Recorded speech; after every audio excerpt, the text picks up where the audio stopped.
लेडिजहरु बसेको हुन्छ मलाई थाहा हुँदैन जो फिल्डमा हुन्छ र थाहा हुन्छ बाबुलाई थाहा हुन्छ काम गर्नेलाई कति पीडा हुन्छ बसको डाँट सुन्नु पर्छ हो के सर एजुकेसन यति पढाइ लेखाइ गरेर जानु पर्छ तकलिफ यहाँ हुन्छ पैसाको लागि 20,000 30,000 40,000 रुपैयाँ कमाउनको लागि कति प्रेसर हुन्छ कति प्यारले हाम्रो काम गर्छु कति एफर्ट लगाउँछु जस्तो स्कुल पढ्दाखेरि हामीले गर्लफ्रेन्ड हुन्छ नि मैले त बेर त थिएन गर्लफ्रेन्ड हुन्छ नि कति लभ गर्छु आमा बाबु भन्दा पनि बेसी लभ गर्थ्यो हैन यस्तो हुन्छ नि त्यही लभ हामीले यहाँ निकाल्नु पर्छ यस प्लानको लागि कम्पनीको लागि यो लभ जब फिलिङ भयो भने नि म ग्यारेन्टी दिन्छु सर 1 वर्ष छोड्नु 2 वर्षमा 1 करोड रुपैयाँ आएर के खराब छ सर यस यस छ सर खराब लाइफ चेन्ज हुन्छ सर हाम्रो जेनरेसन आज म मेहनत गर्छु म सुकुनको निन्द्रा पाउँदिन त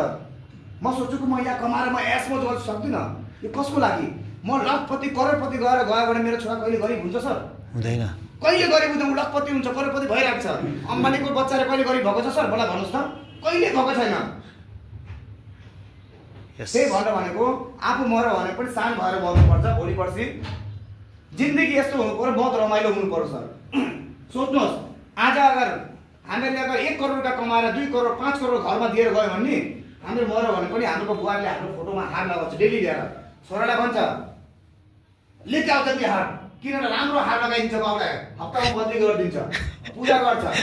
अब 1 रुपैयाँ छोडेर गएन भने नि फोटो पनि राख्छ बुवाले आएर के भन्छ ए हटाऊ माछाकोटामा फेक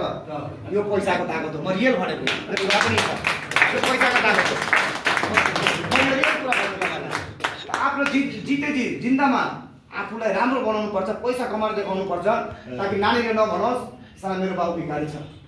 यो घरमा जन्म लिएको छ यस्तो नभनोस् आजदेखि 2 वर्ष अगाडि मेरो नानीले रिसर्च यस्तै भन्थ्यो कस्तो भिखारी घरमा जन्म लिएको छु छैन भन्थ्यो आज मेरो नानीले भन्दैन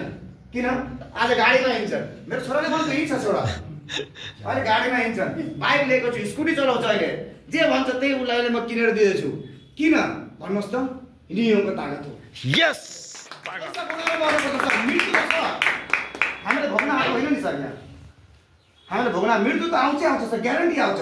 चाहे नियमको प्रोडक्ट खाउँ नखाउँ मृत्यु आउनै छ जन्म र मृत्यु निश्चित छ तर जन्म र मृत्युको बिचमा के हुन्छ एउटा लाइफ हुन्छ जीवन रेखा हुन्छ सर यो तपाईँहरूको हातमा छ मेरो लाइफ मेरो हातमा तपाईँहरूको हातमा तपाईँ तर आफ्नो लाइफ सुन्दर भएर जानु छ त्यो बदसुरत भएर जानु छ त्यो तपाईँको हातमा छ त्यही भन्न भन्छु सर बचेको जिन्दगी राम्रो काममा लगाऊँ र त्यो तपाईँको पैसा आयो भने समाज सेवा पनि हुन्छ यस आजदेखि म 1 वर्ष अगाडि कसैलाई दान गर्दिनँ आजदेखि हाम्रो घरमा मोहल्लामा कसैलाई केही पर्यो भने म अगाडि जान्छु राजकुमार सर हुनुहुन्छ सर कितना देना दिएर मजा आउँछ सुकुन आउँछ सर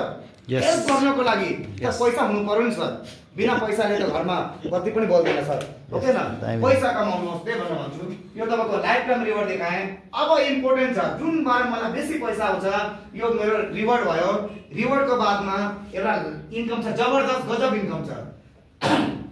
जसलाई भन्छु र्याङ्क एचिभमेन्ट ठिक छ र्याङ्क एचिभमेन्ट इन्कम के हो यो तपाईँको रोयल्टी